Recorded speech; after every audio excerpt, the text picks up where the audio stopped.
Okay, everyone, we have some last-minute PS5 Pro news and details coming in right before the console comes out, and we are in this weird spot where the console is coming out soon, so we know publications have the console on hand, but they're beholden to embargoes. But certain people are getting retail units early and they're not beholden to anything, so they are starting to fill in the blanks on things that we were missing so far with this console.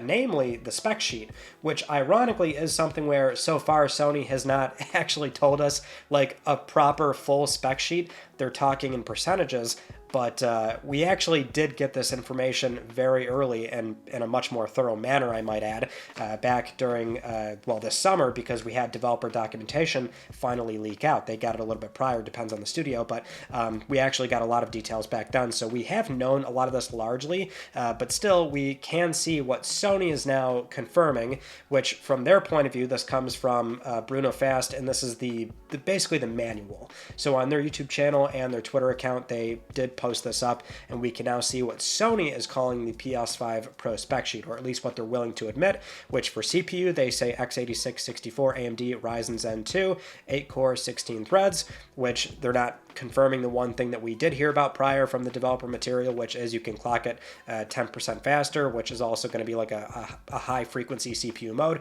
which downclocks the GPU by 1.5%. I believe all this is still fairly accurate. That was, again, developer documentation. GPU, an unspecified RDNA GPU at 16.7 TFLOPS.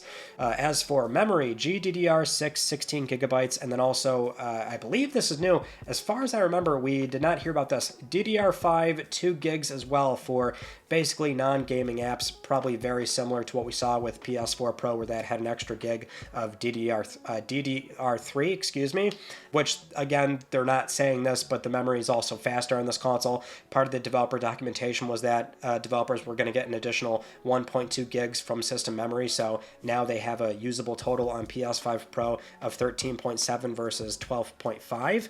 And then for the power supply, 390 watts compared to the original CFI 1000 series, which was 350 watts, although other caveat with this is that your typical usage when you're actually playing games is like around 200 to 210 something watts if you're playing the most intensive like 4K games that the console has right now.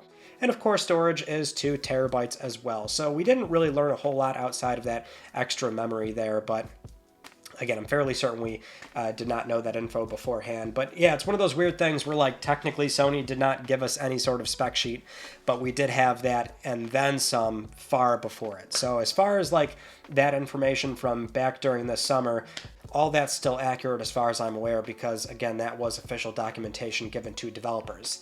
Now, with that said, let's move on to the one aspect of PS5 Pro I've been so curious about, and that is what it does for PS4 games when it improves the image quality of those titles, because we do know it can do that. This is something that Sony really has not spent much time talking about, and with more evidence and actual examples now popping up, it's funny to see people say, like, wow, I didn't know it could do this.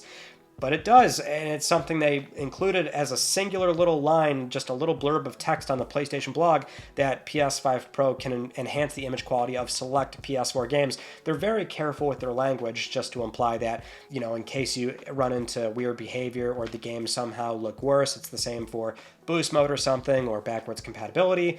It might work like 99 something percent of the time, but they always try and phrase it in a way where it's just a little bit of legalese and some plausibility that you might not have the best experience. But with that in mind, they have not really said anything else beyond that little blurb of text, and it is particular to image quality. We're not really talking about, say, frame rate or load times. I mean, those things are already boosted on base consoles basically retroactively as you're playing them. But in this case, we had this screenshot released from Modders over on Reset Era, where somebody that had the console early was able to supply the screenshot, and so we can actually see the setting in the PlayStation 5's UI under Screen and Video, where it says you can enjoy higher quality gameplay for some games. Turn this off if you experience unexpected behavior during gameplay. So it is a blanket on-off switch. because we did not really know for certain if that was the case based on the PS blog's language of, say, select PS4 games.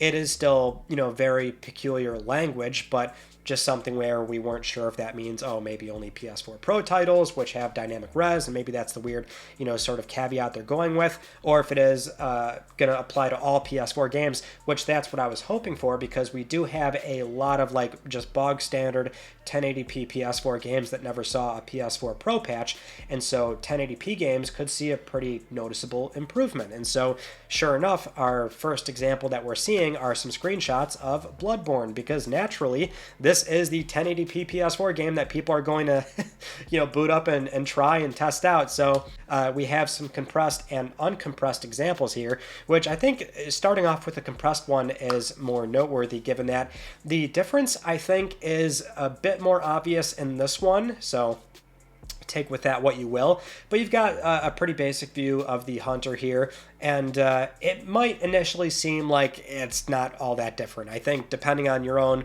preference or your eye for these kind of things, you might not really notice a difference at all. Just zooming in on certain areas, you can see where it certainly is sharper. How much sharper, I think, is negligible, but it's definitely there. Like if you look at the lamp, it's sharper. If you look at the definition of the character model's face, it's sharper and a bit more defined there, maybe just slightly more pronounced. It is, it's there. And so when we look at the uncompressed image, which we've got a great little slider here on the web that we can take a look at, this shot maybe not nearly as good, if only because you've got the ambient fog that's different in both positions. But there's still many areas we can examine, and you can see it is very much so sharper with PS5 Pro's enhancement setting turned on. Really, I think the top left is what we want to take a look at here, because text is where it is noticeably sharper. So it's the text, the UI elements, the icons, the health bar, all that stuff. I think it's a bit more pronounced there versus the rest of the image. But there are other spots that we can really zoom in, enhance on, and I think you can pick out that it is a little bit sharper ever so slightly. There's more definition and detail in, say, the lamp posts or the building. The character model, too, with the sword, I think is also a good spot to really highlight, given that it does look, again, just ever so slightly sharper. And Bloodborne itself might not really be a great example here, considering there are so many 1080p PS4 games that never got a Pro enhancement. So this could run the gamut as far as the kind of games that look much better than others, and maybe certain titles will actually hiccup and look bad to the point where you want to keep this setting off. But it still is what appears to be a very basic upscaler of some sort. And that is what people are discussing right now in the thread, is like a matter of what exactly is Sony doing here. Is there some sort of AI influence involved with this upscaler or not? Is it any upscaling period? Is it just some sort of, basic post-processing sharpening tool, or is it a combination of that and spatial upscaling? More specifically, is Sony pulling something out of AMD's toolbox, being AMD's super resolution, or the, what is it called, adaptive sharpening, contrast adaptive sharpening? Are they doing that? Because the thing is, if PSSR was being used here, you would think Sony would maybe spend more time talking about that.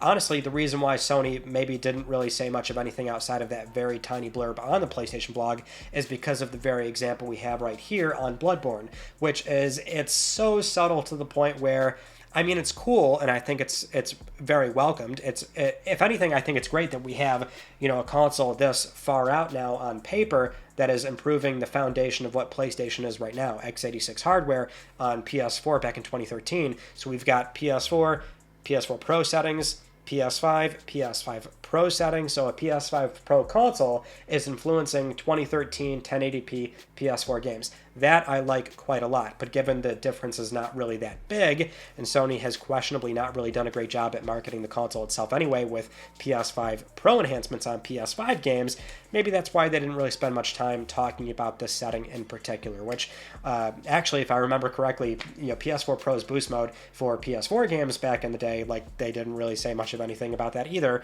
prior to the console coming out. So some things just don't really change here, but it's still really cool. I will be trying out a lot of 1080p PS4 games and seeing what kind of results we do get. So it's a small little beneficial perk to PlayStation 5 Pro that we knew, but now we have an idea of exactly what to expect. Some subtle improvements. Anyway, if there's anything else that comes out before the console does end up releasing this coming week, we will talk about it, but otherwise we are going to be starting our PS5 Pro coverage very soon, so that is basically it. Thank you so much for watching, and I will see you all in my next video. You take it easy.